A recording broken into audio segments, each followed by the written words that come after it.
You're listening to the Cash Podcast, creating affluence, success, and happiness with your financial surgeon, Adam Koch, President and Portfolio Manager at Libertas Wealth Management Group at libertaswealth.com. Okay, everyone, I would normally say happy Friday, but it's a tough week as we close in on the 20th anniversary of 9/11. And since this is such a big deal, I wanted to do things a little different today. And instead of going into an educational topic or talk about the market or finance or anything like that, I wanted to focus more today on remembering 9/11, sharing my story, and then hopefully we'll hear back from some of you with your story on where you were and what you were doing when the World Trade Center was attacked.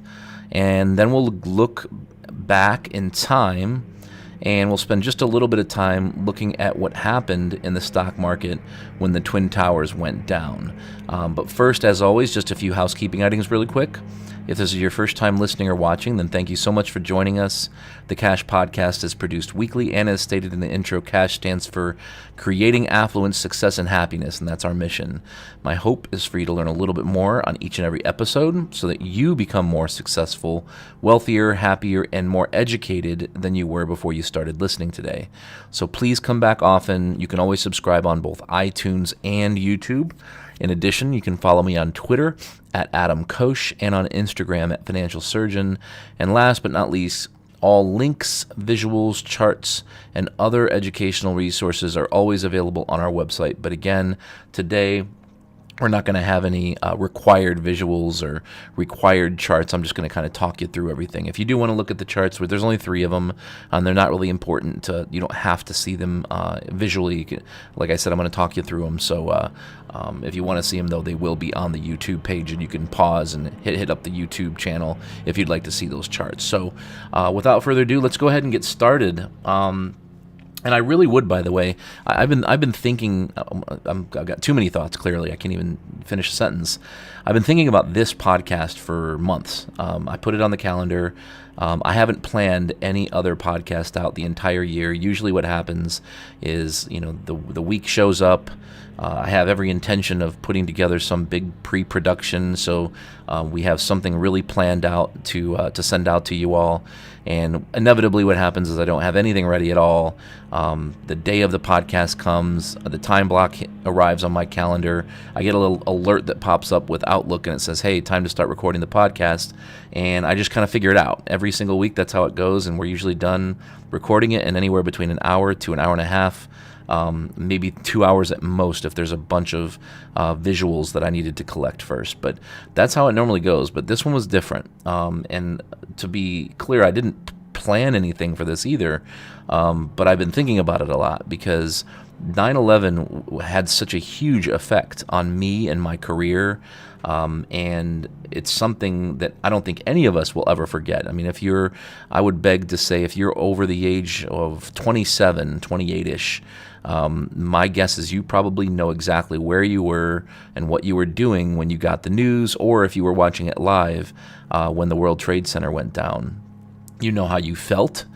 You know what you did the rest of that day. If you were working, you know how difficult it was to try and actually get anything done. It was a crazy, crazy time, and so many emotions. I'm literally just kind of, like I said, today's podcast showed up, and I knew I wanted to talk about 9/11, but I really didn't know what I was going to talk about. I just thought it was really, really important to spend some time going back into that time when, again, crazy, it's been 20 years. It still blows my mind. And I guess that's kind of where I'll start everything is I'd like to kind of tell my story, but first, I always like to start with a quote, and this was just so appropriate, and it goes like this. If we learn nothing else from this tragedy, we learn that life is short and there is no time for hate. I don't know, well, I'm sure all of you who are listening, all of you who are watching right now, can think back and remember that sense of unity that we all felt together after this happened. If there was any good thing that happened as a result of the World Trade Center attack, and I really can't think of anything else, honestly, other than the sense of unity that I felt and that we felt as a country, no matter what your your religion was, what color your skin was. It didn't really matter. Obviously, there were some exceptions. But I'm not. My point is, we all came together politically. Nothing mattered anymore, and I think that was such a great time. And obviously, 20 years has gone by, and so much has changed again, unfortunately. And I think we're unfortunately in yet again a divided nation politically, which is so annoying to me. I always joke that if we would all realize that the politicians have figured it out, and that as long as they have all the Republicans and the Democrats hating each other, they always know that one of them's going to win. but I digress. So, but anyway, this is Sandy Dahl, who was the wife of the Flight 93 pilot, Jason Dahl, and she was the one that said this quote, which again was, "If we learn nothing else from this tragedy, we learn that life is short and there is no time for hate." I mentioned in a prior podcast, I lost my brother 4 years ago. Had nothing to do with the 9/11 attacks, obviously, but life is short. He fell asleep driving his motorcycle home one night, and it was hot and humid, August 21st of 2017, and just not enough sleep, and fell asleep on his bike. And at the time, I was about to turn 39, I think it was, 39. He was going to be 38, and here I am now, almost 43 years old as of this coming Monday, actually. And my brother would have been 42 next month in October. So life is short. We only have so much time on this planet, and all the other stuff that goes on that you hear on the news, that you listen to on the radio, that you get on your on the internet, all these articles that you read, all the fear mongering, all the news that you see on Facebook now these days. I mean, I thought Facebook was for sharing family photos and experiences with your friends and family, and now it's turned into yet another news outlet, another place where you can get find news and get scared and worry about something. And it's just, I don't know, it's a different time. And but let me go back in time, and I would love to hear your stories. By the way, if you want to take the time, we might even compile them and put them together, and maybe do a part 2 of this episode and share some stories if we get enough response. But I'd love to hear some of your stories on where you were and what you were doing and your experience with 9/11. I know we have a client who's no longer with us, but who came in and had a ticket that from the observation deck of the World Trade Center for the day before, for September 10th. And it almost, when I saw it years ago, this is back in the early 2000s, I just got chills, seeing this ticket that he was literally on the observation deck the night before the World Trade Center was attacked. So, but anyway, to go back in time, I just briefly share my story. Many people know, who've been working with us long enough, but I'm sure there's plenty that don't know, that I started my career literally 10 days before the World Trade Center went down. At 21 or 20, well, I was 21 because I turned 22 the following week on September 13th. At 21 years of age, turning 22, trying to figure out how to start a business, how to convince people at the time who were 2 and sometimes 3 times my age, come to think of it, some were 4 times my age, trying to convince people to trust me and to trust me with their life savings, to help them with their financial planning, retirement planning, estate planning. It was a really, really rough thing to do anyway. And it doesn't matter if there were a crisis or a war going on at the time of any kind. But 10 days before the World Trade Center, I started my career. And then, of course, 10 days after I started my career, the World Trade Center goes down, and the market just pretty much goes down for several months for obvious reasons. And I just think back to that time, and I remember when I woke up that morning, 9/11, and I remember hearing on my alarm that the World Trade Center, one of the towers, had been hit. And I thought that was really strange. At the time they were saying it was like a small plane, a Cessna, a small private plane. And so I got up out of bed and kind of went to the living room, turned on the TV, and started watching it. And as I was watching it, Donna was actually, she was still in bed, but she had heard it as well. And then as the second plane hit, we all, for those of you that were watching the news when the second plane hit, like I was, it was very obvious that something really weird was going on and that this wasn't some accident. So after that, it was really difficult to work. It was hard to get anything done that day. I think I can't speak for anyone else. I was in shock. And I wasn't even thinking about myself at the time, of course. I was just glued to the TV all day. But eventually, once the day kind of went on and it was time to go to bed that night and wake up the next day, of course, the next thought I had was, how's this going to affect my relationships that I'm building with my clients and their money and their life savings and what's going to happen over the course of the next several months as this thing works itself out. And obviously we were going to be going into war of some way, shape, or form. We didn't know what that was going to look like. But again, in the sense of that unity, I think pretty much a majority of the country agreed that we needed to go do something, whatever that might be. And so when we look at the timeline of the 9/11 attack, I'd be curious to hear truly if you're listening or watching this podcast, if you're listening to this podcast, I would love if you'd take some time and shoot me a quick email. It doesn't have to be long, but I would love to hear what your story was on that morning and that day, and see if we hear any unique stories, but just to hear your story in general. Because after 20 years, which it doesn't feel like 20 years to me, it feels like yesterday still, I think that it would be great to hear other people's stories and to kind of compile these stories and put them together. And again, like I said, either do another podcast, a part 2, and read some of these stories back to you, or maybe put it into an article, like a Coach's Corner article or something along those lines. But at any rate, so that was my story. Obviously, it goes without saying that the next, for me anyway, not that everybody cares about what happened with my career over the next several months, but it was extremely difficult. Obviously, every client that I brought on board for the most part over the next several months just lost money. And in fact, in that experience, starting at that time, at a time it was so tough to be in the financial advisory business, the retirement planning business, was one of the first of many things, but a very big thing that molded me and molded my career in terms of how we do things here, the very high touch communication, the very proactive, we'll call it, investment management, as opposed to the very passive, as opposed to passive investment management, which obviously there's a combination of both, but I promised we weren't going to get into any nerdy details today. The only thing I want to do today, though, is I do want to go back in time and look at what the stock market was doing at that time, because I think that most people remember what happened on 9/11, what happened thereafter when it comes to geopolitical things like the war that occurred thereafter, that obviously we just pulled out of Afghanistan, obviously.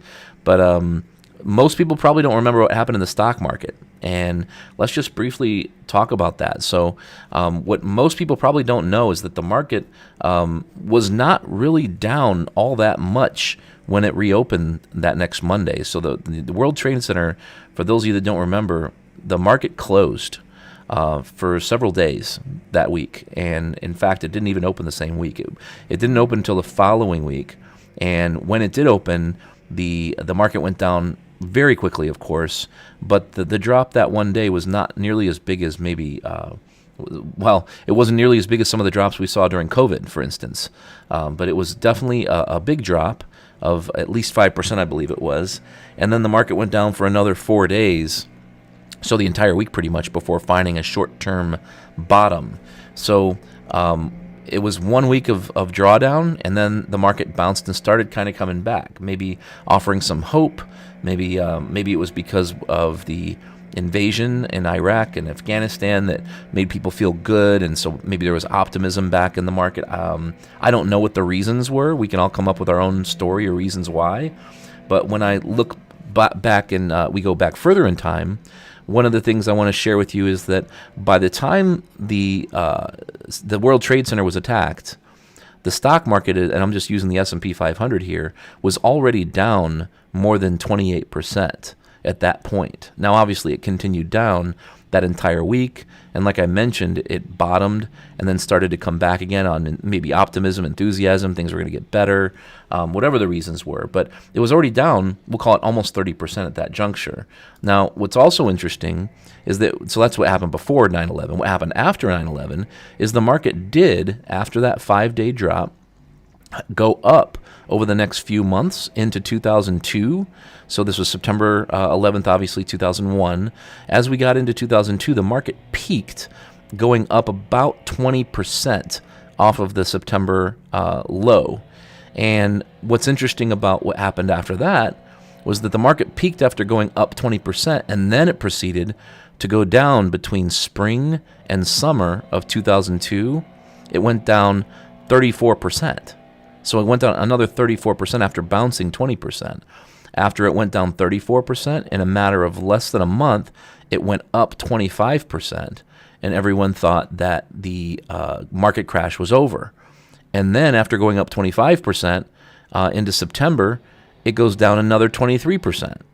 After bottoming in September, October, it goes up 24%, peaks out in November, December, into the end of the year, and then finally it heads down one last time. Even though it did not go lower than earlier that year, it ended up going down and bottoming in I believe it was March 14th.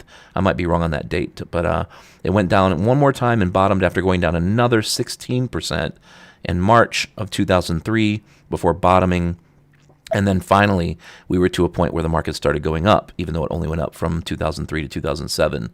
Pretty short bull market before collapsing again. But at any rate, it was just a really interesting time again. So before 9/11, 9/11 almost marked the halfway point. The 2000 to 2002 crash, or we could even call it the 2000 to 2003 market crash, was started by Y2K, fueled by tech stocks and the tech bubble. And then it was sped up by 9/11 and the invasion into Iraq and Afghanistan. And then finally, it started to bottom, like I said, in 2000, end of 2002, beginning of 2003, before heading up from there. And I think what this all teaches us is that we never know what's going to happen on any given day. Going back to that quote by Sandy Dahl, life is short. I think we have to enjoy life. I think we have to, not to sound like a cliche here, but we have to pretend like the doctor has told us that we've got 5 to 10 years left to live or less, and we're not going to know when that day is going to come. And the great news is we're never going to feel any pain, but we got to think about what do we want to do in that time. Even if we think we have more time than that, we have to pretend like we have less so that we can make the most of our lives and focus less on the things that are happening in the world that we cannot control.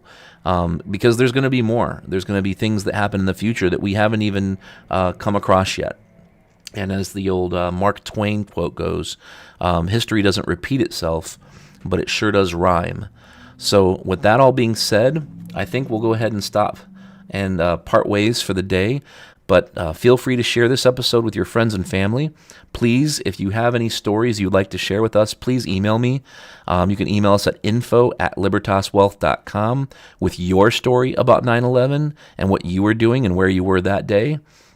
If you'd like to discuss your personal situation further as it pertains to financial planning, retirement planning, estate planning, investment management, please remember you never ever have to be a client to ask a question.